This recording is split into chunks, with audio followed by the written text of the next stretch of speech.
मैं तुम्हें वीडियो शुरू होने से पहले ही बता दूं, इस वीडियो में मैंने 7 पॉइंट्स बताए हुए हैं, लेकिन उनमें से 5th और 7th वाले पॉइंट्स सबसे ज्यादा इंपैक्टफुल होने वाले हैं। इसलिए वीडियो को बिल्कुल भी स्किप मत करना, क्योंकि ये पूरी वीडियो एक प्रॉपर फ्लो में बनी है। हर एक पॉइंट एक दूसरे से कनेक्टेड है। अगर एक भी पॉइंट मिस कर दिया तो बाकी का इम्पैक्ट उतना नहीं आएगा। और टेंशन मत लो, मैं तुम्हारा बिल्कुल भी टाइम वेस्ट नहीं करने वाला। डायरेक्ट पॉइंट टू पॉइंट बात करेंगे। तो चलो शुरू करते हैं पहले पॉइंट से, जिसका नाम है सेल्फ लर्निंग। देखो, ऑनेस्टली बात यह है, आज के टाइम पे सब कुछ अवेलेबल है। यूट्यूब पे लेक्चर्स और ट्यूटोरियल्स, वेबसाइट्स पे फ्री आर्टिकल्स, और अगर पैसा इन्वेस्ट कर सको तो पेड मेंटरशिप भी। लेकिन प्रॉब्लम यह है कि लोग वेट करते हैं किसी परफेक्ट टाइमिंग का, जबकि सच ये है कि अगर तुम वेट करते रहोगे तो चीजें हमेशा मिस होती रहेंगी। सेल्फ लर्निंग का मतलब है चीजों को खुद से समझना शुरू करना, बिना किसी के कहे। जब तुम्हें लगता है कि मुझे ये आना चाहिए तो उसके लिए खुद एफर्ट लेना, चाहे पहले समझ ना आए, चाहे स्लो प्रोग्रेस हो, लेकिन तुम ट्राई कर रहे हो, ये मैटर करता है। और सबसे इंपॉर्टेंट पार्ट ये है कि सेल्फ लर्नर्स ब्लेम नहीं करते। वो ये नहीं बोलते कि मुझे किसी ने सिखाया नहीं। वो खुद सीखने के तरीके ढूंढते हैं, गूगल करते हैं, वीडियोस देखते हैं, चीजें अप्लाई करके गलतियां करते हैं, और वहीं से उनकी ग्रोथ शुरू होती है। क्योंकि आखिर में कोई और तुम्हारी लाइफ नहीं बनाएगा। अगर तुम्हें कुछ बनना है तो तुम्हें ही सीखना पड़ेगा। लेकिन खुद सीखने के साथ एक चैलेंज हमेशा आता है, डिस्ट्रैक्शन। और इसी पर बात करते हैं अगले पॉइंट में, फोकस एंड डिस्ट्रैक्शन कंट्रोल। अगर तुम सेल्फ इंप्रूवमेंट के वीडियोस देख रहे हो तो क्लियरली तुम अपनी लाइफ में कुछ ना कुछ इंप्रूव करना चाहते हो। तुम्हारा दिमाग शार्प तो है, लेकिन इस वक्त हर जगह भटक रहा है। हर 2 मिनट में फोन उठाता है, नोटिफिकेशंस चेक होते हैं, और बिना रीजन के इंस्टाग्राम या यूट्यूब खुल जाता है। तुम खुद नहीं समझ पाते कि तुम्हारा फोकस कहाँ जा रहा है। लेकिन ये डिस्ट्रैक्शन कोई बाहर की चीज नहीं है, ये तुम्हारा ही सिस्टम है जो डिसिप्लिन लूज कर रहा है। लोग कहते हैं मेरा अटेंशन स्पैन कम हो गया है, लेकिन असली बात यह है कि तुमने अपना दिमाग ट्रेन ही नहीं किया फोकस में रहने के लिए। अगर तुम स्क्रॉल करते वक्त बस 5 सेकंड रुक कर ये सोच लो, क्या ये कुछ मिनट्स मुझे आगे ले जा रहे हैं या पीछे खींच रहे हैं, तो तुम्हारा पूरा माइंडसेट शिफ्ट हो सकता है। और फोकस बनाना कोई मैजिक ट्रिक नहीं है, ये एक डिसीजन होता है जो हर रोज हर घंटे लेना पड़ता है। और जब डिस्ट्रैक्शंस कम होने लगते हैं तब तुम्हें रियलाइज होता है कि दिन में कितना टाइम एक्चुअली तुम्हारे हाथ में था। और उसी रियलाइजेशन से शुरू होता है अगला पॉइंट, टाइम मैनेजमेंट। और ये बात तुम्हें भी पता है और मुझे भी, हर इंसान के पास 24 घंटे ही होते हैं, लेकिन उन घंटों का आउटपुट अलग होता है। किसी के 24 घंटे ग्रोथ, लर्निंग और प्रोग्रेस में जाते हैं, और किसी के वही 24 घंटे स्क्रॉलिंग और टाइम पास में निकल जाते हैं। पर असली प्रॉब्लम तब आती है जब कोई प्लानिंग ही नहीं होती। हर काम लास्ट मोमेंट पे करना पड़ता है, स्ट्रेस बढ़ जाता है और काम की क्वालिटी गिर जाती है। लेकिन टाइम मैनेजमेंट का मतलब सिर्फ टास्क को कैलेंडर या पेज पे लिखना नहीं होता। इसका मतलब होता है अपने दिमाग को क्लियर रखना, हर घंटे की प्रायोरिटी सेट करना, डिस्ट्रैक्शंस को साइड में रखना, और जो काम इंपॉर्टेंट है उसे डिले ना करना, ताकि दिन के एंड में गिल्ट ना हो कि वक्त निकल गया और कुछ खास नहीं किया। समझ लो, कल इंपॉर्टेंट नहीं होता। आज का फोकस्ड माइंडसेट ही तुम्हारा डायरेक्शन बदल सकता है। तुम्हारा सक्सेस, तुम्हारी ग्रोथ, तुम्हारे ड्रीम्स, सब कुछ तुम्हारे टाइम के यूज पे डिपेंड करता है। अगर तुम अपने टाइम को अच्छे से मैनेज कर पाते हो तो नेक्स्ट पॉइंट होता है अपने थॉट्स को इफेक्टिवली कम्युनिकेट करना।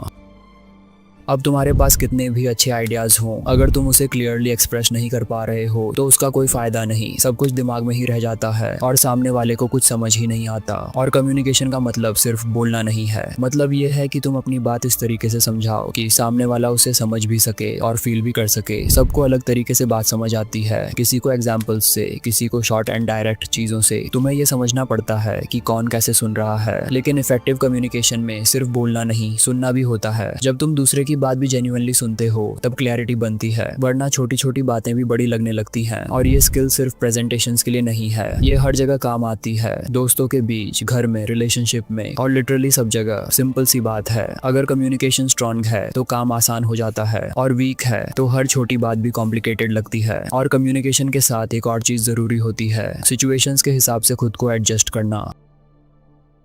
अब हर चीज तुम्हारे कंट्रोल में नहीं होती, कभी टाइम सही नहीं होता, कभी लोग बदल जाते हैं, कभी जो तुमने सोचा था वो वैसे हो ही नहीं पाता। ऐसी सिचुएशंस में अगर तुम बस अड़ जाओ अपनी पुरानी सोच पर तो सबसे ज्यादा दिक्कत तुम्हें ही होती है। लाइफ बार बार तुम्हें चेंज करने का मौका देती है, लेकिन अगर तुम हर बार उसे इग्नोर करते रहोगे तो धीरे धीरे स्टक फील करना शुरू हो जाएगा। अडेप्टेबल होना मतलब है ये समझना कि अब जो चल रहा है उसमें मुझे क्या एडजस्ट करना पड़ेगा ताकि मैं फालतू की टेंशन से बच सकूं। बट इसका मतलब ये नहीं कि अपनी पूरी आइडेंटिटी बदल दो, बस इतना कि जो चीज काम नहीं कर रही उसे पकड़ के मत बैठे रहो। सिचुएशन के हिसाब से थोड़ा बहुत बदलना बहुत बेसिक चीज है, लेकिन हम में से ज्यादातर लोग इसे ईगो या डर से अवॉइड करते हैं। बट जितना ज्यादा तुम रिजिड रहोगे उतना ही ज्यादा फ्रस्ट्रेशन बढ़ेगा। इसलिए अगर चीजें बदल रही हैं तो तुम्हें भी कुछ ना कुछ बदलना पड़ेगा, नहीं तो हर बार वही प्रॉब्लम रिपीट होती रहेगी। और ये कोई डीप बात नहीं है, बस नॉर्मल ऑब्जर्वेशन है। जो फ्लेक्सिबल होता है वो थोड़ा कम परेशान होता है। अब बात करते हैं नेक्स्ट पॉइंट की, that is critical thinking.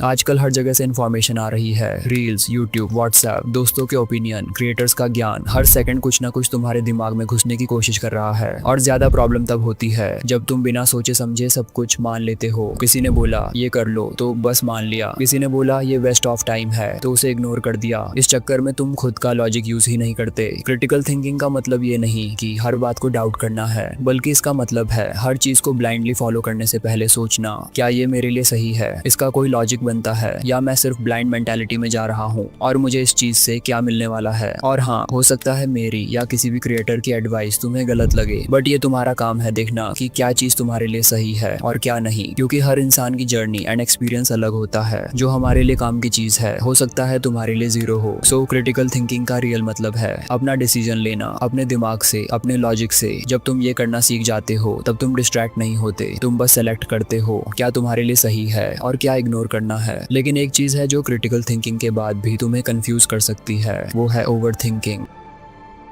And over thinking का मतलब सिर्फ ज्यादा सोचना नहीं होता, मतलब ये होता है कि तुम किसी एक थॉट में इतना उलझ जाते हो कि तुम एक्शन लेना ही भूल जाते हो। तुम प्लान बनाते हो, फिर उस प्लान के रिजल्ट्स सोचने लगते हो, फिर उन रिजल्ट्स के भी पॉसिबल रिजल्ट्स, और इस चक्कर में टाइम निकल जाता है, एनर्जी चली जाती है और काम जीरो। प्रॉब्लम ये नहीं होती कि तुम सोच रहे हो, प्रॉब्लम ये होती है कि तुम सिर्फ सोच ही रहे हो। हर डिसीजन परफेक्ट होना चाहिए, ये प्रेशर ही तुम्हें स्टक कर देता है। और ट्रूथ ये है कि कोई भी डिसीजन परफेक्ट नहीं होता जब तक तुम उस पर एक्शन नहीं लेते। मैनेजिंग ओवर थिंकिंग का मतलब ये नहीं कि तुम्हें सोचना बंद करना है, मतलब ये है कि तुम्हें सोचना कंट्रोल करना सीखना है। जब थॉट आता है उसको अनऑब्जर्व करो, लेकिन हर थॉट के पीछे भागना जरूरी नहीं होता। हर चीज को ओवर एनालाइज करोगे तो हर चीज मुश्किल लगेगी। कभी कभी तुम्हें बस इतना ही करना होता है, सोचना बंद करो, एक छोटा सा स्टेप लो। हो सकता है वो गलत हो, लेकिन एटलीस्ट तुम स्टक नहीं रहोगे, और हर गलती तुम्हें एक नया पर्सपेक्टिव देगी जो सिर्फ सोचने से कभी नहीं मिलता। अब बस एक ही चीज बोलूंगा, नीचे लिंक्स हैं डिस्क्रिप्शन बॉक्स में, वहां ज्वाइन कर लो और एक ऐसे कम्युनिटी का हिस्सा बनो जो तुम्हारे जैसी माइंडसेट रखती है। और अगर ये वीडियो थोड़ी सी भी वैल्यू दे पाई हो तो अपने किसी ऐसे दोस्त को शेयर कर दो जो खुद को लेकर सीरियस है। और हाँ, मिलते हैं नेक्स्ट वीडियो में, तब तक के लिए stay connected and level up.